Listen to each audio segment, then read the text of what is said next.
ఈ మధ్యకాలంలో BRS BJP నాయకులు మరి అల్లు అర్జున్ మీద పెట్టిన కేసు విషయంలో రాజకీయ ప్రయోజనం పొందాలని చూస్తున్నారు. రాజకీయం అనేది మా పార్టీ కానీ మా సీఎం గారు కానీ అక్కడ చూడలేదు. ఒక అభిమానిగా సినిమా థియేటర్కి వెళ్తే రేవతి అలా చనిపోవడం అనేది చాలా బాధ అనిపించి అది చట్టానికి లోబడి ఆయన మీద కేసు పెట్టడం జరిగింది. ఇవాళ హీరో కూడా ఎవరైతే నటుడు ఉన్నాడో ఆ నటుడు అమ్మాయి చనిపోయిన తర్వాత, మహిళ చనిపోయిన తర్వాత కనీసం కుటుంబాన్ని పరామర్శించకపోవడము, వాళ్లకు ఏదో సాయం చేస్తా అన్నది కూడా చేయకపోవడము, అవన్నీ పోను ఆయనను పోయి చాలామంది పరామర్శించారు. కానీ ఈ కుటుంబము అక్కడికి సినిమా థియేటర్ కాడికి పోవడం తప్పులాగా అయిపోయింది. కానీ నీ మీద అభిమానంతో వస్తే ఆ కుటుంబం అలా చనిపోతే మరి ఇట్లాంటివి జరుగుతూ ఉంటే ఒక నటుడికి అవకాశం ఇస్తే ఇంకోరు కూడా. కాబట్టి చట్టానికి కొన్ని పరిమితులు ఉన్నాయి, హక్కులు ఉన్నాయి, వాటికి లోబడి ఉండాలనేది చట్టం తన పని తను చేసుకుంటూ పోయింది. ఆ యొక్క నటుడి మీద అల్లు అర్జున్ మీద కాంగ్రెస్ పార్టీకి ద్వేషం లేదు, కాంగ్రెస్ సీఎం గారికి కోపం లేదు.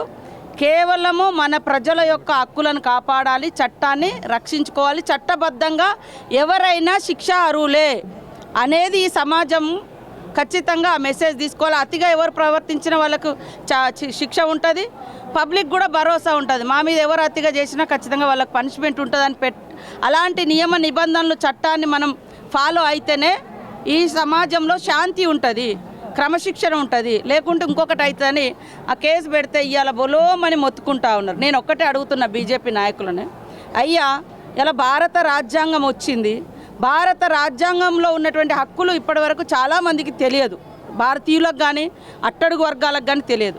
ఒక జై భీమ్ సినిమా అనేది ఒక గొప్ప మెసేజ్ ఇచ్చింది.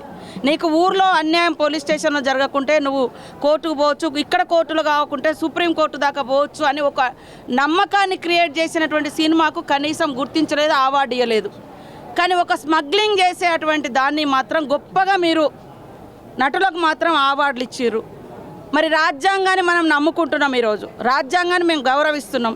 రాజ్యాంగ సంస్థల్లో పనిచేసేటువంటి అధికారులను బట్టలిప్పి కూర్చోబెట్టి యథేచ్ఛగా తన యొక్క స్మగ్లింగ్ జరుగుతుంటే అది హీరోయిక్గా చూపిస్తే మీరు మాత్రం అవార్డులు ఇస్తారు, దీన్ని మీరు గొప్పగా పొగుడతారు. ఇవాళ అదే పార్లమెంట్లో కూడా అమిత్ షా గారి యొక్క గుణం కనపడ్డది. ఆయన పార్లమెంట్లో ఆయన అంబేద్కర్ అంటే ఏమొస్తుందని, ఎస్ అంబేద్కర్ కనిపించే దేవుడు మా అందరి జీవితాలలో. ఇవాళ మరి నువ్వు ఆ అంబేద్కర్ ఇచ్చినటువంటి రాజ్యాంగమే లేకుంటే అమిత్ షా గారు మీరు ఎంపీ అయ్యేటోళ్ళు కాదు, ప్రధానమంత్రి మోడీ అయ్యేటోడు కాదు. మళ్ళీ రాజుల వ్యవస్థ, రాచరిక వ్యవస్థ, అణిచివేత వ్యవస్థనే ఉండేది.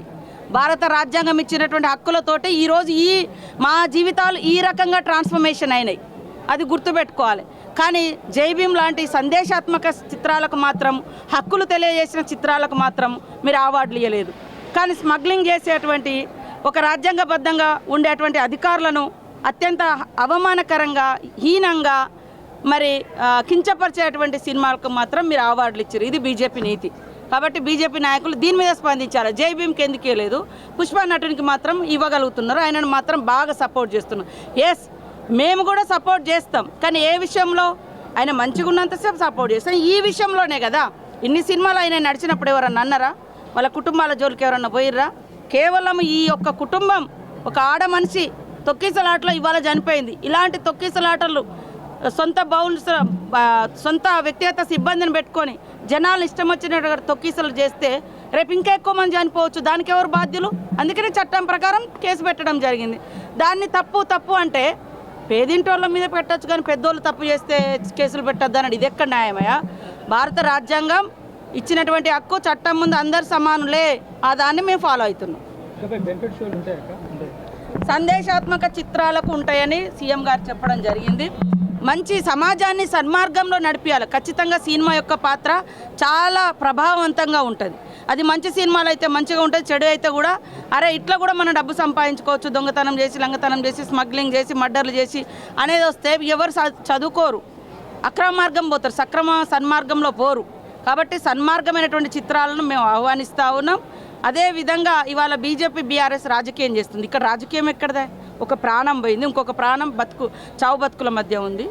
మరి ఇక్కడ బిడ్డల్ని కాపాడుకోవాల్సిన బాధ్యత సీఎంగా వారికి ఉంది. ఇట్లాంటి తొక్కిసలాటలు నివారించాలి కాబట్టి ఆ చర్యలు తీసుకుంటే దాని మీద గగ్గోలు పెడతా ఉన్నారు. ఇదే బీఆర్ఎస్ నాయకులు మరి వాళ్ళు అధికారంలో ఉన్నప్పుడు ఒక రకంగా, అధికారం పోయినప్పుడు ఒక రకంగా సెంటిమెంట్లు, దీంట్లో సెంటిమెంట్ కోసం చాలా ట్రై చేస్తున్నారు కొన్ని వర్గాలు. సెంటిమెంటు అది మేము చట్టాన్ని నమ్ముకుంటాం, సెంటిమెంట్ను గౌరవిస్తాం, కానీ సెంటిమెంట్ను రాజకీయం కోసం వాడుకోం. రాజకీయాల కోసం సెంటిమెంట్ కాదు, చట్టాన్ని చట్టంగా గౌరవిస్తాం. సెంటిమెంట్ను భావించే వాళ్లకు కండలెన్స్ కావచ్చు, సపోర్ట్ కావచ్చు, సానుభూతి కావచ్చు, ఆ కుటుంబాలకు, బాధిత కుటుంబాలకు సపోర్ట్ చేస్తాం. కానీ ఈరోజు బీఆర్ఎస్ నాయకులు తెలంగాణ ముసుగేసుకొని ఇవాళ రాళ్ళేసిరు సినిమా వాళ్ళ మీద. అప్పుడు ఇండస్ట్రీ పోతుందని అనుకోలేదా?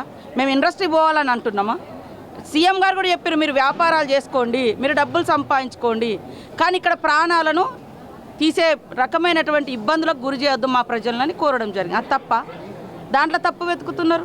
మీరు ఆనాడు అధికారం కోసము రకరకాల సెంటిమెంట్లు అడ్డం పెట్టుకొని సొంత ప్రయోజనాల కోసం, సొంత డబ్బుల కోసం మీరు ఎన్నో చేశారు. ఇలా సీఎం గారు ఇది ఏమన్నా చేసారు? అక్కడ సాక్షాత్ ఒక శవం ఉంది, తొక్కిసలాట. పోలీసులు చెప్పింది అబద్ధమని ఉల్టా ఖండనలు చేస్తూ ఉన్నారు.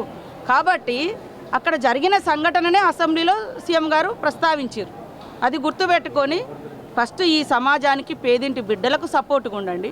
ఆయనకేం నష్టం జరగలే, ఒకరోజు పోయిండు వచ్చిండు, ఆయననేం ఇబ్బంది పెట్టలే కదా, మేము కూడా రెస్పెక్ట్ చేస్తాం. ఆయన మీద మాకేం కోపం లేదు, ద్వేషం లేదు. కానీ చట్టం ముందు అందరూ సమానులే అనేది మాత్రం ప్రతి ఒక్కరు గుర్తుపెట్టుకోవాలి.